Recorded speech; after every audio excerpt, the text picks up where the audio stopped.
अस्सलाम वालेकुम viewers, welcome back to my channel. तो आज की वीडियो में हम पढ़ेंगे ग्रेड 10 से लेक्चर नंबर 4, जिसमें हमारा टॉपिक क्या होगा, सेल्फ आयनाइजेशन ऑफ वाटर। इससे पहले हमने तमाम कंसेप्ट पढ़ लिए कि कौन से सब्सटेंसेस एसिड होते हैं और कौन से सब्सटेंसेस बेसिस, उससे रिलेटेड जितने भी कंसेप्ट थे वो हमने पढ़ लिए। टॉपिक को स्टार्ट करने से पहले जो चैनल में नए हैं वो चैनल को सब्सक्राइब करना ना भूलिएगा। वीडियो अच्छी लगे तो लाइक एंड शेयर ज़रूर कीजिएगा। टॉपिक हमारा है सेल्फ आयनाइजेशन। जैसे कि नाम से ही इंडिकेट हो रहा है कि वाटर मॉलिक्यूल ही वाटर मॉलिक्यूल को क्या कर देगा, आयनाइज कर देगा। आयनाइज का मतलब है कोई भी सब्सटेंस जो अपने पॉजिटिव और नेगेटिव आयन में क्या हो जाए, डिसोसिएट हो जाए। अब हमने पढ़ा था ब्रोंसन लोरी कंसेप्ट, उसके अकॉर्डिंग के वाटर जो है वो प्रोटॉन डोनर भी है और वाटर जो है वो प्रोटॉन एक्सेप्टर भी है, यानी वो एज एन एसिड भी बिहेव करता है, एज अ बेस भी बिहेव करता है। तो अगर वाटर मॉलिक्यूल, इसका मतलब है, और आर्हीनियस कंसेप्ट के अकॉर्डिंग हमने क्या बताया था कि किसी भी सब्सटेंस का आयनाइजेशन के लिए वाटर के अंदर हल होना ज़रूरी था। अब वाटर ही अपने दूसरे मॉलिक्यूल के क्या करा देता है, आयनाइजेशन।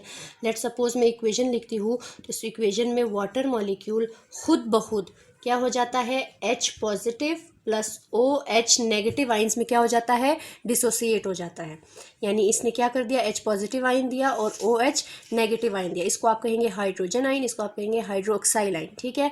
अब एक्सपेरिमेंटली जो डिटरमिन किया गया कि किसी भी सब्सटेंस में जो है वो H प्लस या OH आइन की कंसनट्रेशन कितनी होनी चाहिए, वाटर के लिए ये जो है वो एक्सपेरिमेंटली डिटरमिन की गई है वैल्यू के 25 डिग्री सेंटीग्रेड पे वाटर मॉलिक्यूल में जितने H प्लस आइंस होते हैं, यानी जितने H प्लस आइंस की कंसनट्रेशन होती है, ये स्क्वायर ब्रैकेट्स कंसनट्रेशन को डिनोट कर रहे हैं, ठीक है, उतने ही उसके अंदर OH नेगेटिव आइंस होते हैं। ठीक है, यानी जितने वाटर के अंदर H प्लस आइंस है उतने ही वाटर के अंदर क्या है, OH नेगेटिव आइंस है। वाटर ने खुद ही अपने आप को क्या कर दिया, डिसोसिएट कर दिया H प्लस आइंस और OH नेगेटिव आइन में, और इनकी कंसंट्रेशन क्या होती है, दोनों की सेम होती है। इसी वजह से वाटर एक न्यूट्रल मॉलिक्यूल है। ठीक है, अब इनकी कंसंट्रेशन सेम है और वो डिटरमिन की गई, वो तकरीबन इक्वल होती है कितने के, 1 × 10⁻⁻7 मोलर, इतनी उनकी कंसंट्रेशन होती है। ठीक है, तो अब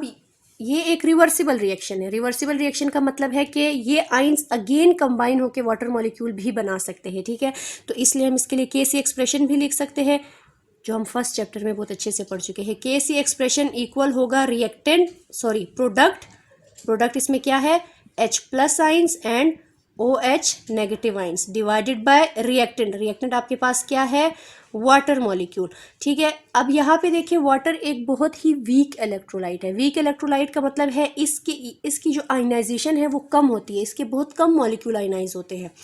यानी लेट सपोज मैं आपको बताऊँ कि 1000 मॉलिक्यूल है वाटर के, तो उसमें से सिर्फ 10 जो है वो आयनाइज हुए। अब 10 आयनाइज हुए मतलब इतनी कम अमाउंट आयनाइज हुई है कि वाटर की जो टोटल कंसंट्रेशन है उस पर कोई फर्क नहीं पड़ता। वाटर की टोटल कंसंट्रेशन पर कोई फर्क नहीं पड़ता। ठीक है, वाटर की कंसंट्रेशन क्या है, कांस्टेंट रहेगी। इसलिए क्या होगा, वाटर की कंसंट्रेशन सेम रहेगी, चेंज नहीं होगी। तो आप इसको इस तरफ ले आए, ये क्या होगा, KCH2O। अब देखिए आपके पास Kc भी एक कांस्टेंट है जिसको आप इक्विलिब्रियम कांस्टेंट कहते हो। ठीक है, और वाटर की कंसंट्रेशन भी क्या है आपके पास, कांस्टेंट, चेंज नहीं हो रही। चेंज नहीं हो रही का रीज़न ये है कि वाटर की आयनाइजेशन बहुत कम होती है। ठीक है, इसलिए इसकी टोटल जो मिकदार है उस पर फर्क नहीं पड़ता, और इक्वल होगा ये किसके, H plus into OH negative. अब यहाँ पे देखिए ये भी एक कांस्टेंट, ये भी एक कांस्टेंट, और दोनों कांस्टेंट का प्रोडक्ट भी आपके पास एक कांस्टेंट ही होगा, जिसको आप कहेंगे ionization constant for water, KW। ठीक है, ये इक्वल होगा किसके, H plus into OH negative. इसको आप क्या कहते हैं, आयनाइजेशन कांस्टेंट फॉर वाटर, या आप इसको आयन प्रोडक्ट फॉर वाटर भी कहते हैं। ठीक है, 25 डिग्री सेंटीग्रेड पर आपको पता है कि जैसे अभी मैंने बताया H की कंसंट्रेशन कितनी होगी, 10⁻⁻7, O की कंसंट्रेशन भी इतनी होगी। ठीक है, तो आपके पास टोटल जो है, आपके पास KW क्या आ जाएगा, KW इक्वल होगा, इन दोनों को मल्टीप्लाई करें तो आपके पास आंसर क्या आएगा, बेसिस सेम हो, पावर्स ऐड हो जाती है, आंसर आपके पास क्या आएगा, -7 प्लस -7। ठीक है, अब ये टोटल आपके पास आंसर क्या आता है, -7 प्लस माइनस -7, दोनों को आप माइनस माइनस माइनस प्लस, दोनों प्लस होंगे लेकिन साइन माइनस का ही रहेगा। तो आपके पास आंसर क्या आया? -14, यानी 25 डिग्री सेंटीग्रेड पर आयनाइजेशन कांस्टेंट फॉर वाटर क्या होता है? 1 × 10⁻⁻14। ये आपके पास एक कांस्टेंट वैल्यू है। ये 25 डिग्री पर आयनाइजेशन कांस्टेंट फॉर वाटर है, यानी किसी भी न्यूट्रल कंपाउंड के लिए जो कि एक्वस सोल्यूशन में आयनाइज हो गया है उसके लिए आयनाइजेशन कांस्टेंट क्या होना चाहिए?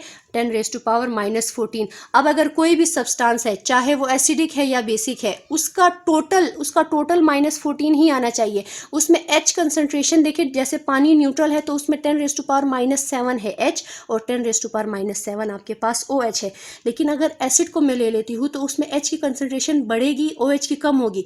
ठीक है, H की बढ़ेगी, सेम टाइम पे OH की कम होगी, फिर भी उनका टोटल कितना आएगा? -14। ये लाजमी है कि उन दोनों का प्रोडक्ट H प्लस का या OH माइनस का, किसी भी सब्सटेंस को जो आयनाइज हो रहा है उसका, उन दोनों में H प्लस और OH नेगेटिव आयन का product must be equal to 10⁻⁻14। ठीक है, अब ये न्यूट्रल कंपाउंड के लिए है। इसका मतलब है आपने पढ़ा कि न्यूट्रल कंपाउंड के लिए H प्लस और OH की कंसंट्रेशन कितनी होनी चाहिए? 10⁻⁻7। ठीक है, अब हम पढ़ते हैं कि अगर H प्लस की कंसंट्रेशन लेस देन 1 × 10⁻⁻7 हो, लेस देन हो, तो वो सोल्यूशन कैसा होगा? अगर वो ग्रेटर देन हो तब वो सोल्यूशन क्या होगा? अगेन हम एसिड में H होते हैं और बेसिस के पास OH होते हैं, तो हम OH की भी बात करते हैं। OH नेगेटिव की कंसंट्रेशन अगर लेस देन 10⁻⁻7 हो या अगर ग्रेटर देन 10⁻⁻7 हो तो वो सोल्यूशन क्या होंगे? ठीक है, अब अगर H प्लस की कंसंट्रेशन लेस देन 10⁻⁻7 होती है तो वो सोल्यूशन होगा आपके पास बेसिक।